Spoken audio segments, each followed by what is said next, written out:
할머니, 또 갈비 20kg나요? 몇일째인데? 그냥 주세요. 돈 여기 있어요. 70대 할머니가 매일 한우갈비를 20kg씩 현금으로 사간다. 그것도 빳빳한 새 돈으로만. 부산 서면 재래시장에서 25년째 정육점을 운영해 온 최병철은 처음엔 제사나 잔치 준비를 하는 분이겠거니 했다. 그런데 그 다음 날도 할머니는 어김없이 나타났다. 매일 오전 11시 단 한 번도 어긴 적 없는 시간에. 문제는 그 할머니의 행색이었다. 군데군데 솔기가 터진 낡은 점퍼, 발가락이 비어져 나올 것 같은 낡은 운동화. 누가 봐도 넉넉한 형편이 아니었다. 그런데 160만 원어치 한우를 주문하며 꺼내는 돈은 은행에서 방금 찾아온 듯 구김 하나 없는 새우만 원건이었다. 병철은 뒷목이 서늘해지는 걸 느꼈다.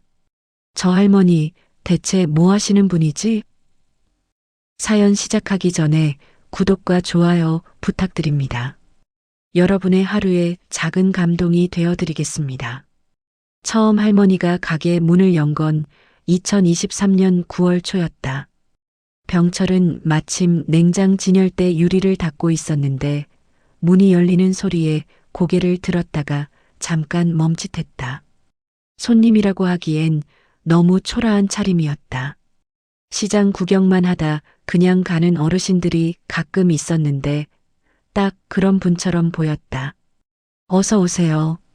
그래도 인사는 해야 했다. 병철은 걸레를 내려놓으며 카운터 쪽으로 걸어갔다. 할머니는 말없이 진열대 앞을 천천히 걸었다. 유리 너머 갈비, 등심, 안심을 차례로 훑어보더니 손가락으로 갈비 쪽을 가리켰다. 저거 한우 맞죠? 네, 오늘 아침에 들어온 거예요. 1등급입니다. 갈비로 20kg 주세요. 병철은 순간 잘못 들은 줄 알았다. 네, 한우갈비 20kg요. 할머니의 목소리는 작고 가늘었지만 또렷했다. 병철은 머릿속으로 빠르게 계산했다. 한우갈비 1kg에 8만 원. 20kg면 160만 원. 그것도 혼자 오신 노인 한 분이. 할머니, 20kg면 정말 많은 양인데요. 혹시 잔치라도 있으신가요? 할머니는 대답 대신 점퍼 안쪽에서 낡은 봉투 하나를 꺼냈다.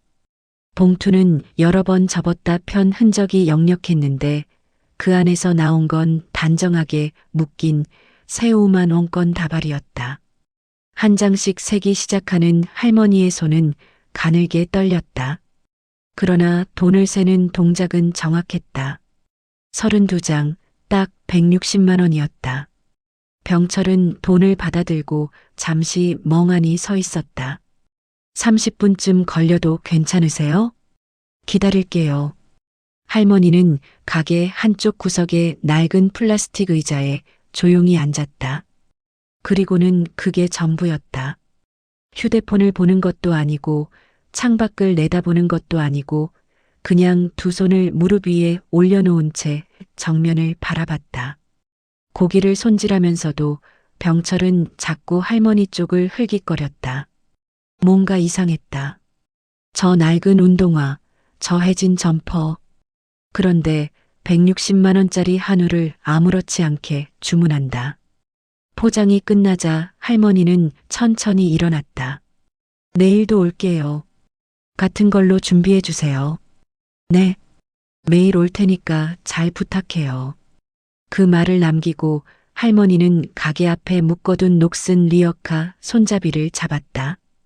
구부정한 허리를 더 굽히며 무거운 박스를 실었다. 삐걱거리는 바퀴 소리가 시장 골목 안으로 멀어져 갔다. 병철은 그 뒷모습을 한참 바라보다 가게 안으로 들어왔다. 직원 승우가 어이없다는 표정으로 말했다. 사장님, 저 할머니 대체 뭐 하시는 분이에요?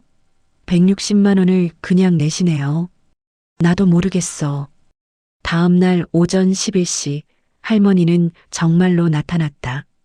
어제와 똑같은 점퍼, 똑같은 운동화, 똑같은 리어카. 다른 게 있다면 리어카에 이미 스티로폼 박스 2개가 실려 있다는 것이었다. 박스에는 시장 안다른 가게 이름이 적혀 있었다. 오늘도 같은 걸로 주세요. 할머니는 자리에 앉아 기다렸다. 어제처럼 꼼짝도 않고 표정 하나 바꾸지 않고 사흘째 되던 날 병철은 마음을 먹고 물었다. 할머니, 죄송한데 이렇게 많은 양을 어디에 쓰시는 건지 여쭤봐도 될까요? 저희가 걱정이 돼서요. 할머니는 잠시 말이 없었다. 그러다 짧게 대답했다. 필요한 데가 있어요. 더 이상의 설명은 없었다. 닷새째 되던 날 병철은 할머니가 떠난 뒤 슬쩍 뒤를 따라가 봤다. 시장을 빠져나간 할머니는 큰 길을 건너 골목 안으로 들어갔다. 병철이 막 골목 입구에 들어서려던 순간 할머니가 갑자기 멈추며 뒤를 돌아봤다. 병철은 황급히 전신주 뒤로 몸을 숨겼다. 할머니는 한동안 주위를 살피다가 다시 리어카를 끌었다. 왜 저렇게 경계하는 거지? 병철은 더 조심스럽게 따라갔다. 할머니가 향한 곳은 시장에서 걸어서 20분 거리에 있는 달동네 언덕이었다. 오르막길에서 할머니는 몇 번이나 멈춰 숨을 골랐다. 리어카를 끌기엔 너무 힘겨워 보였다.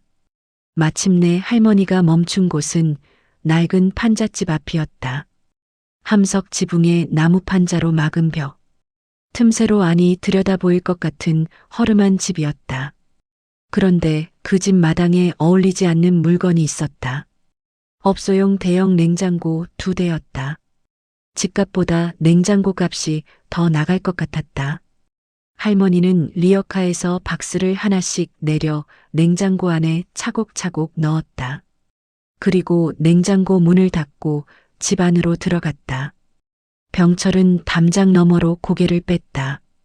냉장고 안이 텅 비어 있었다. 어제 산 것들은 다 어디로 간 걸까?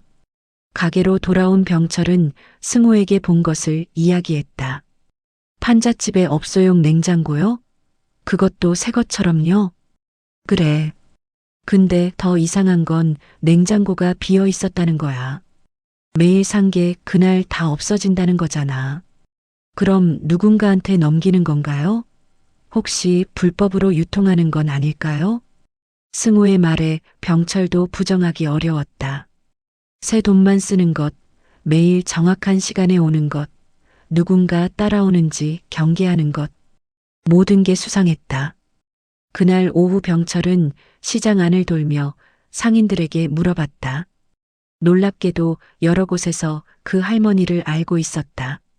야채 가게 김씨는 매일 양파, 대파, 마늘을 합쳐 30만 원어치씩 사간다고 했고, 쌀 가게 박씨는 20kg짜리 쌀 2포대를 매일 사간다고 했다. 두부 가게, 달걀 가게도 마찬가지였다. 병철이 계산해 보니 하루에 할머니가 쓰는 돈이 총 350만 원에 달했다. 열흘이면 3,500만 원. 한 달이면 1억이 넘는다. 병철은 어지러웠다. 더 충격적인 건 야채 가게 김씨의 말이었다. 그 할머니 불과 4개월 전까지만 해도 이 시장 앞에서 폐지 주우셨어요. 새벽부터 밤까지 리어카 끌고 다니면서요. 한 달에 겨우 30만 원 버신다고 하셨는데 폐지를 줍던 할머니가 갑자기 하루에 350만 원씩 쓴다. 도무지 이해할 수 없는 일이었다. 병철은 시장 통장 어르신 황 씨를 찾아갔다. 황 통장님, 이거 그냥 넘어갈 일이 아닌 것 같아서요. 황 통장은 이미 소문을 들었는지 심각한 표정이었다. 나도 들었어. 근데 함부로 나설 수도 없고 혹시 정말 선한 이유가 있는 건 아닐까 싶기도 하고 그래도 폐지 줍던 분이 갑자기 하루에 이 금액을 쓴다는 건 말이 안 되잖아요. 황 통장은 한숨을 내쉬었다.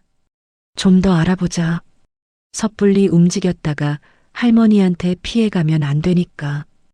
열흘이 지났다. 그동안 할머니는 단 하루도 빠지지 않았다. 비가 와도 바람이 불어도 오전 11시 정각에 나타났다.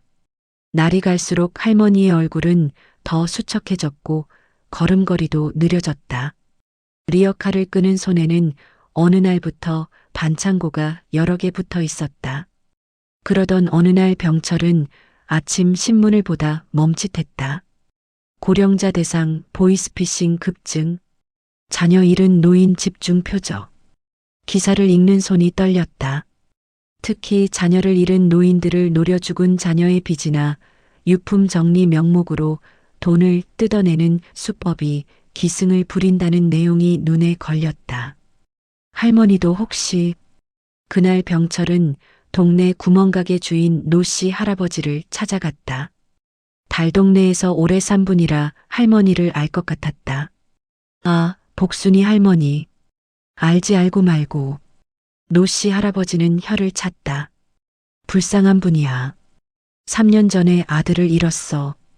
하나뿐인 아들이었는데. 병철의 가슴이 철렁 내려앉았다. 어떻게 되신 건데요? 공사장 일하다가 사고로. 일한 지 2달도 안 됐을 때였어. 그 후로 할머니가 폐지를 주우면서 근근히 사셨지. 근데 4개월 전부터 갑자기 폐지 안 줍더라고. 그 후로는 매일 시장 쪽으로만 나가시던데. 돌아오는 길에 병철은 내내 생각했다. 아들을 잃은 어머니. 폐지를 줍던 기초생활 수급자. 그런데 갑자기 거액을 매일 쓴다. 다음 날 오전 10시 반 병철의 휴대폰으로 연락이 왔다. 야채가게 김씨였다. 병철 씨, 큰일 났어요. 복순이 할머니가 쓰러지셨대요. 병철은 앞치마를 벗어던지고 달려갔다. 달동네 언덕을 오르니 할머니 집 앞에 동네 사람들이 웅성거리며 모여 있었다. 마당에서 쓰러지신 걸 이웃분이 발견하셨어요. 구급차 기다리는 중이에요. 병철은 사람들을 해치고 안으로 들어갔다. 좁은 방 안 할머니가 누워 있었다. 얼굴은 종이처럼 창백했고 숨소리는 가늘었다. 이웃집 아주머니가 물수건으로 이마를 닦아주고 있었다. 병철은 할머니 옆에 쪼그려 앉았다. 그때 할머니가 희미하게 중얼거렸다. 미안해. 미안해. 병철은 눈이 뜨거워졌다. 방 한쪽에 커다란 공책이 펼쳐져 있었다. 날짜와 금액, 그리고 보호소, 아이들, 준혁 같은 단어들이 빼곡히 적혀 있었다. 곧 구급차가 왔다. 구급대원들이 할머니를 들것에 실어 나르는 동안 병철은 멍하니 서 있었다. 그리고 서랍장 옆에서 발견된 것. 통장 한 권. 병철은 떨리는 손으로 통장을 집어들었다. 첫 페이지를 펼치는 순간 숨이 멎는 것 같았다. 잔액란에 찍힌 숫자 28억 3천만 원. 병원에 도착했을 때 할머니는 겨우 의식을 되찾은 상태였다. 링거를 맞고 있는 할머니의 팔은 앙상했다. 이 75세라는 나이보다 훨씬 더 늙어 보였다. 할머니, 저예요. 정육점 병철이요. 할머니는 천천히 눈을 돌려 병철을 봤다. 그리고 힘없이 입을 열었다. 여기까지 오셨네요. 병철은 조심스럽게 물었다. 할머니, 통장에 큰 돈이 있던데요. 그게 어떻게 된 건지 여쭤봐도 될까요? 할머니는 눈을 감고 잠시 침묵했다. 그러다 긴 한숨을 내쉬며 말했다. 결국 알게 됐네요. 혹시 무슨 일이 있으신 건가요? 복권이에요. 병철은 귀를 의심했다. 4개월 전에 로또 1등 됐어요. 세금 다 떼고 28억 받았어요. 병철의 입이 떡 벌어졌다. 범죄도 사기도 돈 세탁도 아니었다. 로또. 근데 왜 그 사실을 숨기시고. 할머니의 눈가에 눈물이 맺혔다. 돈이 무슨 소용이에요. 이제 와서. 준혁이가 없는데. 준혁이요? 제 아들이요. 할머니는 잠시 눈을 감았다가 떴다. 그리고 3년 전 그날의 이야기를 꺼내기 시작했다. 3년 전 봄이었다. 늦게 얻은 외아들 준혁은 34세 청년이 되어 있었다. 원래 작은 회사에서 사무직으로 일하다가 1년 전부터 공사장으로 옮겼다. 더 많이 벌고 싶다고 했다. 엄마, 나 이번 달 첫 월급 타면 한우 사줄게. 어느 날 준혁이가 말했다. 시장 정육점 앞을 지나다가 한우 가격을 물어보더니 혀를 차며 돌아서면서 했던 말이었다. 우리도 얼른 돈 벌어서 한우배 터지게 먹어보자, 엄마. 웃으며 했던 그 말을. 그리고 첫 월급 타던 날 저녁 준혁이에게서 전화가 왔다. 엄마, 나 월급 탔어. 지금 시장에서 한우 갈비 포장했어. 엄마가 먹고 싶어 한다고 했잖아. 야, 그런 비싼 거 왜 사? 그냥 집에 와. 엄마, 내가 늘 말했잖아요. 첫 월급으로 엄마한테 한우 사주는 게 꿈이라고.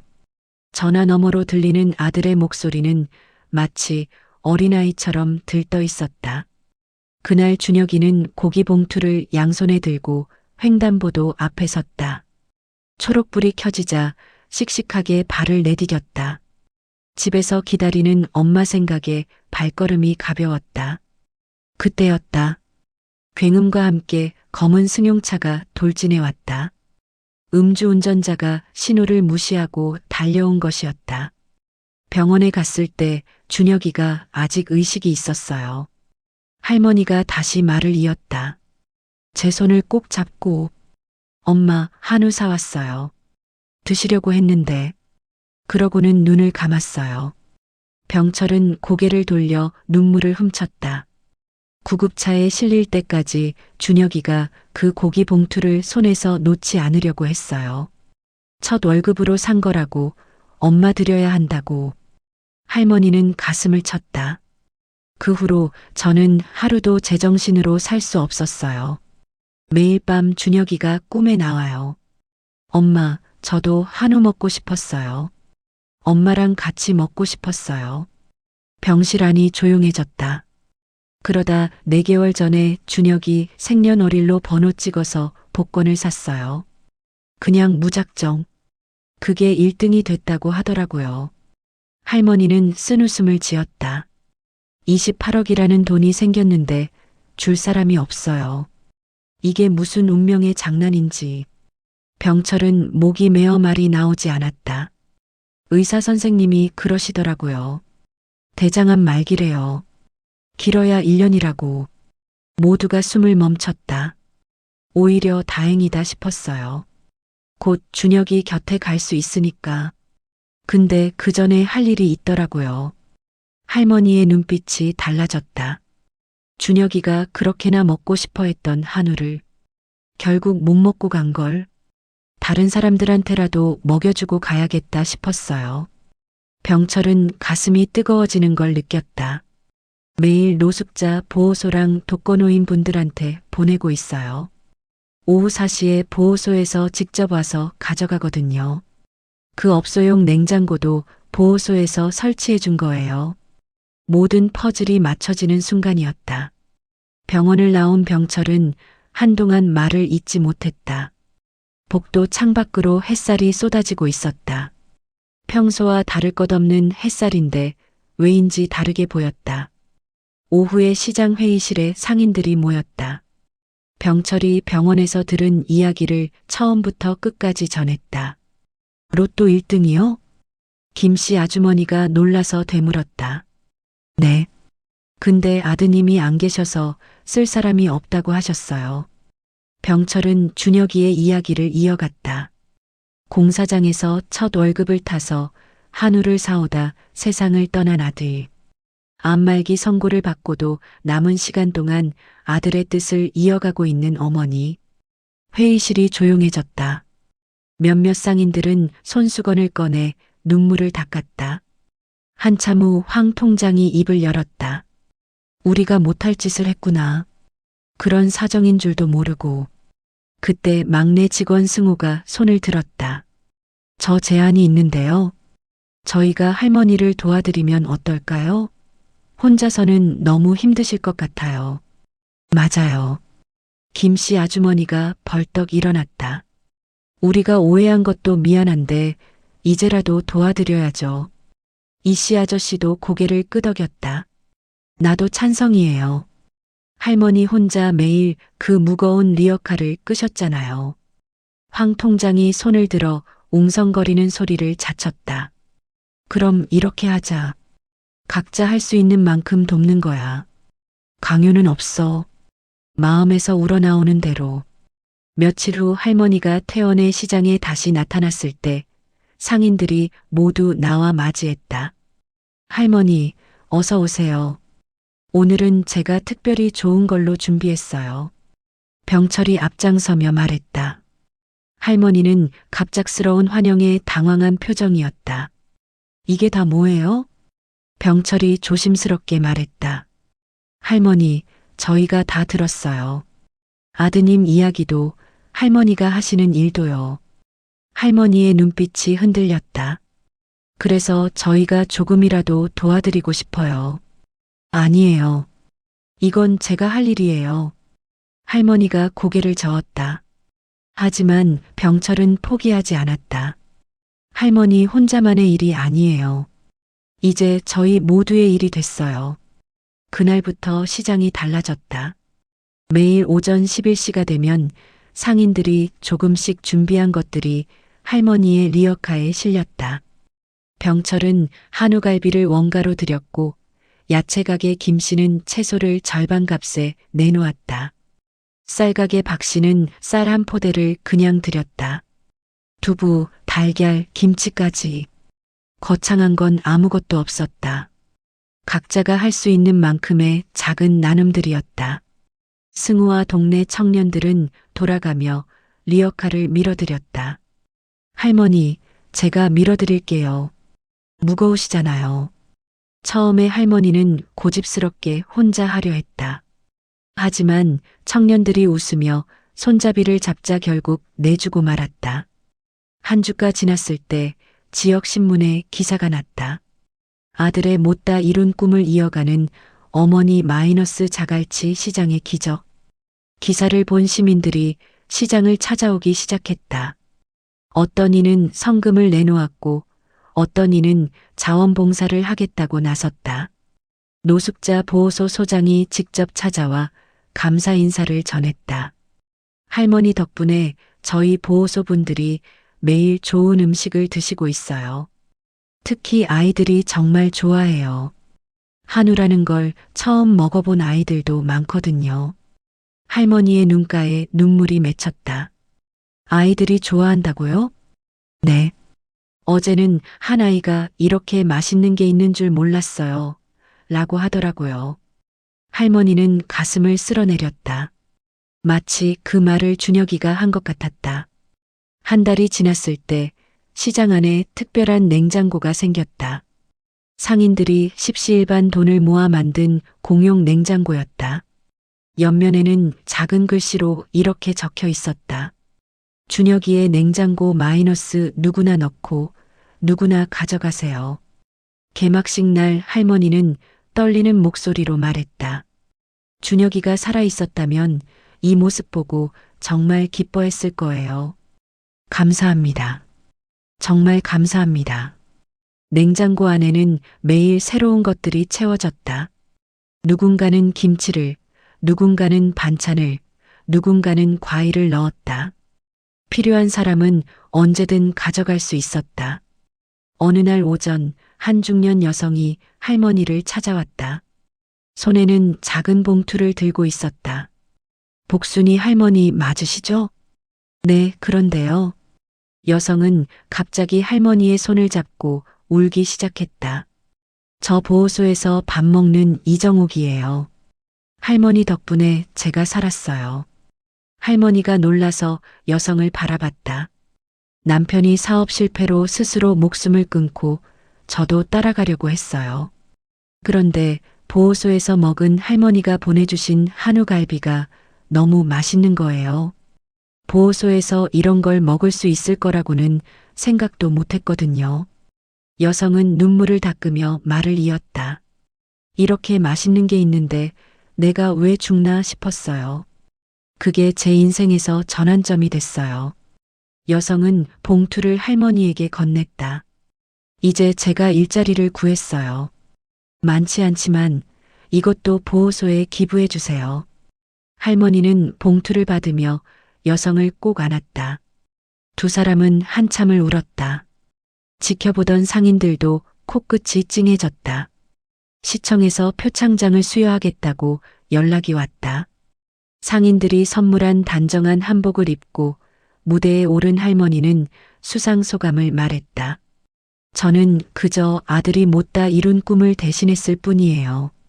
우리 준혁이가 하늘에서 기뻐할 것 같아서. 객석에 앉은 상인들은 모두 눈물을 훔쳤다. 지역 방송 촬영팀도 시장을 찾아왔다. 카메라 앞에서 할머니는 담담하게 말했다. 준혁이가 첫 월급으로 한우 사오다가 못 먹고 갔어요. 그래서 저는 매일 그 고기를 사요. 준혁이가 못 먹은 걸 다른 사람들이 먹을 수 있게. 방송이 나간 후 각지에서 성금과 편지가 쏟아졌다. 어떤 이는 할머니 덕분에 효도의 의미를 다시 생각했다고 했고, 어떤 이는 나도 나눔을 실천하겠다고 약속했다. 그러던 어느 날 할머니가 다시 쓰러졌다. 암이 악화된 것이었다. 병원에 입원한 할머니를 상인들이 돌아가며 간병했다. 병철과 승호는 밤을 새워가며 곁을 지켰다. 할머니, 아직 가시면 안 돼요. 할 일이 많이 남았잖아요. 승호가 할머니 손을 잡고 울먹였다. 할머니는 힘없이 웃으며 말했다. 이제 충분해요. 준혁이도 많이 풀었고 좋은 사람들도 많이 만났고. 그때 병실 문이 열렸다. 보호소 사람들이 들어왔다. 수십 명이 각자 작은 선물을 들고 있었다. 누군가는 직접 쓴 편지를, 누군가는 손수 접은 종이약을. 할머니, 저희가 왔어요. 할머니 덕분에 저희가 살았어요. 감사합니다. 할머니는 눈물을 흘리며 한 사람 한 사람을 바라봤다. 그들의 얼굴에서 준혁이를 봤다. 준혁이가 그토록 나누고 싶어 했던 그 마음을. 보호소 사람들이 모두 돌아간 후 병실은 조용해졌다. 창밖으로 저녁 노을이 물들고 있었다. 할머니는 눈을 감고 깊은 숨을 내쉬었다. 오랜 여행을 마치고 집으로 돌아온 사람처럼 편안한 표정이었다. 그날 밤 할머니는 평화롭게 눈을 감았다. 입가에는 마지막까지 미소가 머물러 있었다. 상주가 없어서 시장 상인들이 힘을 모아 장례를 치렀다. 준혁이 묘 옆에 할머니가 묻혔다. 이제 어머니와 아들이 다시 만났다. 1년이 지난 봄날이었다. 병철은 한우갈비 한 팩과 소주 한 병을 들고 묘지를 찾았다. 준혁이와 할머니의 묘비가 나란히 서 있었다. 그는 조용히 무릎을 꿇고 앉아 고기를 묘비 앞에 놓고 소주를 따랐다. 바람이 불어벗 꽃잎이 날렸다. 할머니, 저 왔습니다. 한참을 말없이 앉아 있었다. 바람 소리와 새 소리만 들릴 뿐이었다. 시장으로 돌아온 병철은 가게 문을 열었다. 오전 11시가 되자 자연스럽게 가게 입구 쪽을 바라봤다. 이제 할머니는 오지 않지만 그 시간은 여전히 특별했다. 승우가 박스 하나를 들고 들어왔다. 사장님, 이번 달 보호소 전달분이에요. 야채 가게, 쌀 가게, 두부 가게, 달걀 가게에서도 조금씩 보탠 것들이었다. 거창하지 않은 각자가 할 수 있는 만큼의 나눔이었다. 준혁이의 냉장고는 여전히 시장 한 구석에 있었다. 누군가는 김치를 넣고, 누군가는 반찬을, 누군가는 과일을 넣었다. 필요한 사람은 언제든 가져갔다. 저녁이 되어 가게를 정리하던 병철은 할머니가 늘 앉던 구석 의자를 바라봤다. 비어있는 그 자리가 왠지 따뜻하게 느껴졌다. 시장 입구의 작은 현판에는 이렇게 적혀 있었다. 함께 나누는 서면 시장. 화려하지 않은 글귀였지만 그것으로 충분했다. 나눔은 거창한 게 아니었다. 할머니가 보여준 것처럼 그저 할 수 있는 만큼 진심을 담아 나누는 것. 그것이 진짜 나눔이었다. 밤하늘의 별들이 유난히 밝게 빛났다. 그 중에서도 나란히 빛나는 두 개의 별이 있었다. 마치 할머니와 준혁이가 함께 웃고 있는 것처럼.